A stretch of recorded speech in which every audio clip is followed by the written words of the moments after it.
Bapak Ibu kaum lansia yang dikasih Tuhan, sebelum kita membaca bagian Alkitab kita pada hari ini, mari terlebih dahulu kita berdoa.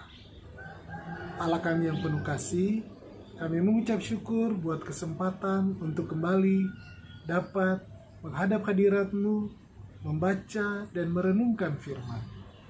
Biarlah Roh Kudus-Mu yang menyertai kami, agar firman ini dapat terus memberikan penghiburan, kekuatan, dan menuntun kami untuk hidup sesuai dengan kehendak-Mu. Sertai dan perlengkapi juga hamba-Mu dalam kelemahan dan keterbatasan, agar berita firman boleh disampaikan sesuai dengan kehendak-Mu. Inilah doa dan permohonan kami, di dalam nama Yesus Kristus kami bawa dan alaskan doa ini. Amin. Pembacaan Alkitab kita dari Yosua 14 ayat 6 sampai 15 merupakan bagian dari perikop Kaleb mendapat Hebron. Bani Yehuda datang menghadap Yosua di Gilgal. Pada waktu itu berkatalah Kaleb bin Yefune orang Kenas itu kepadanya, "Engkau tahu firman yang diucapkan Tuhan kepada Musa abdi Allah itu tentang aku dan tentang engkau di Kades Barnea. Aku berumur 40 tahun ketika aku disuruh Musa hamba Tuhan itu dari Kades Barnea untuk mengintai negeri ini, dan aku pulang membawa kabar kepadanya yang sejujur-jujurnya. Sedang saudara-saudaraku yang bersama-sama pergi ke sana dengan aku membuat tawar hati bangsa itu. Aku tetap mengikuti Tuhan Allahku dengan sepenuh hati." Pada waktu itu Musa bersumpah katanya, "Sesungguhnya tanah yang diinjak oleh kakimu itu akan menjadi milik pusakamu dan anak-anakmu sampai selama-lamanya. Sebab engkau tetap mengikuti Tuhan Allahku dengan sepenuh hati. Jadi sekarang sesungguhnya Tuhan telah memelihara hidupku seperti yang dijanjikannya. Kini sudah 45 tahun lamanya sejak diucapkan Tuhan firman itu kepada Musa, dan selama itu orang Israel mengembara di padang gurun. Jadi sekarang telah berumur 85 tahun aku hari ini. Pada waktu ini aku masih sama kuat seperti pada waktu aku disuruh Musa. Seperti kekuatanku pada waktu itu, demikianlah kekuatanku sekarang untuk berperang dan untuk keluar masuk. Oleh sebab itu, berikanlah kepadaku pegunungan yang dijanjikan Tuhan pada waktu itu. Sebab engkau sendiri telah mendengar pada waktu itu bahwa di sana ada orang Enak dengan kota-kota yang besar dan berkubu.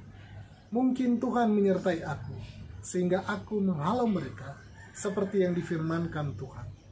Lalu Yosua memberkati Kaleb bin Yefune, dan diberikannya Hebron kepadanya menjadi milik pusakanya. Itulah sebabnya Hebron menjadi milik pusaka Kaleb bin Yefune, orang Kenas itu, sampai sekarang ini, karena ia tetap mengikuti Tuhan Allah Israel dengan sepenuh hati. Nama Hebron dahulu ialah Kiryat Arba.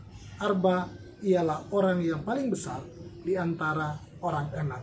Dan amanlah negeri itu berhenti berperang. Demikianlah firman Tuhan. Berbahagialah setiap kita yang mendengar firman Tuhan dan memelihara dalam kehidupan kita setiap hari. Haleluya. Bapak Ibu kaum lansia yang dikasih Tuhan, usia senja tidak membuat Diana Patricia Pasaribu Hasibuan berhenti untuk belajar dan mengenyam pendidikan. Justru di usia senjanya itu, dia masih tetap bersemangat untuk duduk di bangku kuliah. Saat itu, tahun 1999, usia Ibu Diana sudah menginjak 63 tahun. Namun, di usianya yang sudah senja, dia bertekad untuk bisa menjadi sarjana. Dan akhirnya, dia kuliah di STF Tria Karya dan berhasil mendapatkan gelar sarjana pada usia 69 tahun. Usai mendapatkan gelar sarjana S1, tidak lantas membuat ibu ini berhenti untuk mengenyam pendidikan.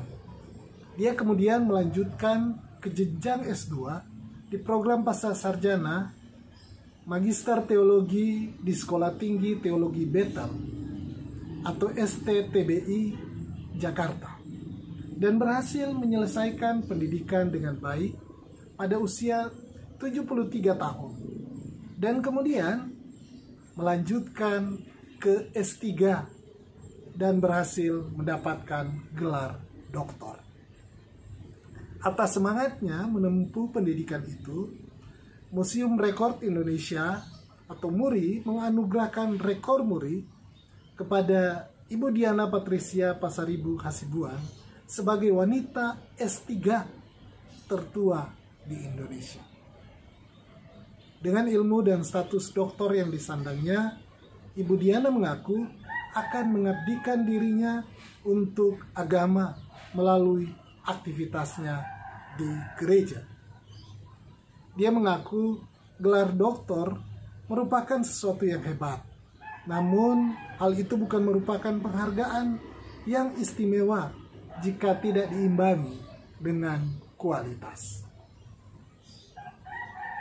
Bapak Ibu kaum lansia yang dikasihi Tuhan, seperti pada pembacaan Alkitab kita, yaitu tokoh yang sudah tua, yang sudah lanjut usia, yaitu Kaleb. Setiap orang menjadi semakin tua dan semakin lemah. Akan tetapi, saat mencapai usia 85 tahun, Kaleb tidak kehilangan semangat hidup. Bahkan, ia mengaku masih sama kuat dengan ketika masih berusia 40 tahun. Tentu saja, sama kuat di sini bukan merujuk kepada kekuatan fisik, melainkan kepada semangat hidup. Semangat hidup yang besar membuat Kaleb bisa berbuat banyak hal di usia yang lanjut. Kaleb tetap merupakan teladan dalam hal semangat juang. Tanah pusaka yang dijanjikan Tuhan kepada bangsa Israel tidak bisa didapat begitu saja, melainkan harus direbut. Perlu perjuangan untuk bisa mendapatkan tanah pusaka tersebut.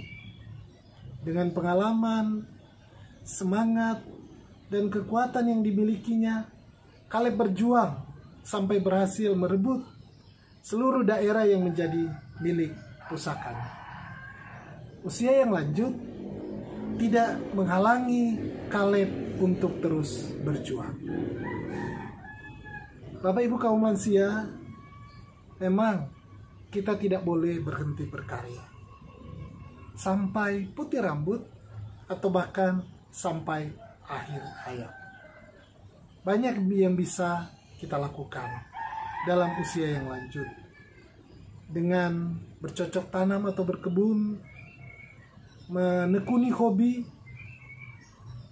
menulis, melukis, menjahit, membuat kue-kue atau kerajinan tangan lainnya, merawat cucu, mendoakan keluarga, sesama yang sakit, pelayanan gereja, dan masih banyak lagi yang bisa dilakukan untuk menjadi berkat bagi sesama.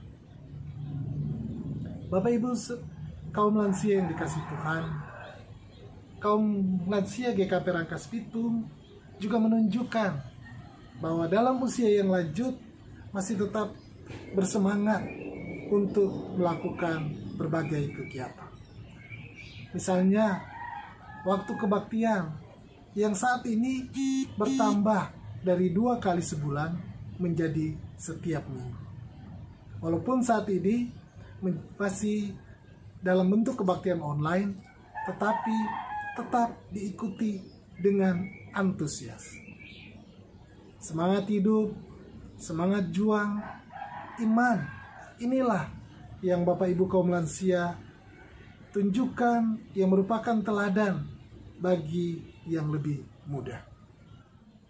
Dan ada pertanyaan untuk bersama-sama kita renungkan, yaitu karya apa saja yang kaum lansia bisa lakukan saat ini untuk sesama. Tuhan memberkati.